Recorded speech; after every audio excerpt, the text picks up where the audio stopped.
सङ्काशं काश्यपेयं महाद्युतिं तमोरि सर्वपापघ्नं प्रणतोऽस्मि दिवाकरम्।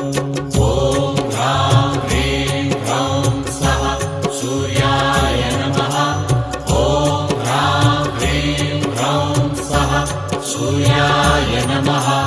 जपाकुसुमसङ्काशं काश्यपेयं महाद्युतिं तमोरि सर्वपापघ्नं प्रणतोऽस्मि दिवाकरम्।